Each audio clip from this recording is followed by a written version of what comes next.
शोबे हिफ्स के एक और तालिब इल्म मोहम्मद इस्माइल मोहम्मद सलीम को दावत देता हूँ। इनका उन्वान है इखलास की अहमियत। वो आएँ और इस मौजू की वजाहत करें। अस्सलामु अलैकुम व रहमतुल्लाहि व बरकातुहू। अल्हम्दुलिल्लाहि रब्बिल आलमीन वस्सलातु वस्सलाम अला रसूलिहिल करीम अम्मा बाद फ़अऊज़ु बिल्लाहि मिनश शैतानिर रजीम बिस्मिल्लाहिर रहमानिर रहीम वमा उमिरू इल्ला लियअबुदुल्लाह मुखलिसीन लहुद्दीन। आज के इस प्रोग्राम में मेरे तकरीर का उन्वान है इखलास की अहमियत।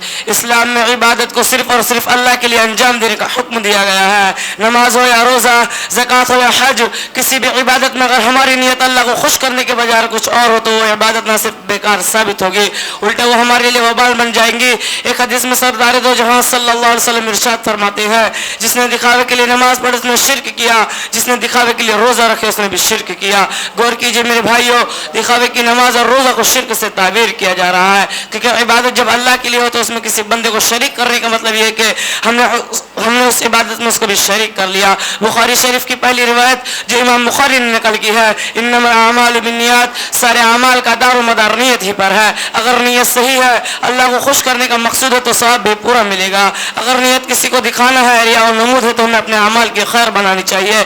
अजीज भाइयों, जिस तरह खाने में सब कुछ हो लेकिन नमक ना हो तो वो खाना बिल्कुल बेमज़ा मालूम होता है। इसी तरह इबादत बज़ाहिर कितनी खुशनुमा क्यों ना हो, अगर इसमें इखलास नहीं तो बेकार है। अल्लाह ताला कुरान मजीद में फरमाता है, फ़वैलुल लिलमुसल्लीन अल्लज़ीना हुम अन सलातिहिम साहून अल्लज़ीना हुम युराऊन। ऐसे नमाजियों के लिए वेल है, बर्बादी है जो अपने नमाज से गाफिल रहते हैं और दिखावे की नमाज पढ़ते हैं।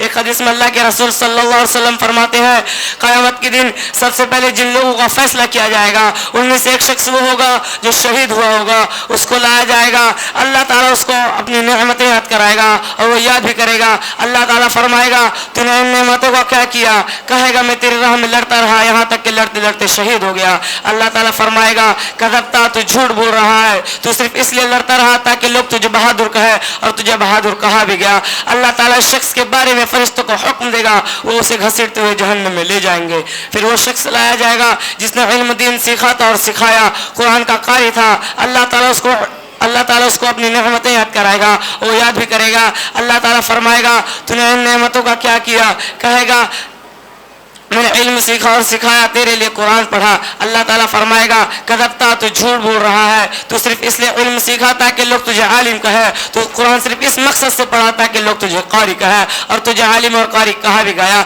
अल्लाह ताला शख्स के बारे में फरिश्तों को हुक्म देगा, वो उसे घसीटते हुए जहन्नम में ले जाएंगे। फिर वो शख्स लाया जाएगा जिसे अल्लाह ताला ने खुशहाली से नवाजा था, माल दौलत की फराहमी अता की थी। अल्लाह ताला उसको भी अपनी नेमतें याद कराएगा, वो याद भी करेगा। अल्लाह ताला फरमाएगा, तूने इन नेमतों के जरिए का अमल किया? वो फरमाएगा, जहाँ जहाँ माल खर्च करना तेरे नज़दीक महबूब था मैंने वहाँ वहाँ खर्च किया, कोई मुसाफिर नहीं छोड़ा। अल्लाह ताला फरमाएगा, कज़बता, तू झूठ बोल रहा है, तू सिर्फ इसलिए माल खर्च करता रहा ताकि लोग तुझे सखी कहे और तुझे दुनिया में सखी कहा भी गया। आखिर में और तुझे सखी कहा भी गया। अल्लाह ताला इस शख्स के बारे में फरिश्तों को हुक्म देगा, वो उसे घसीटते हुए जहन्नम में ले जाएंगे।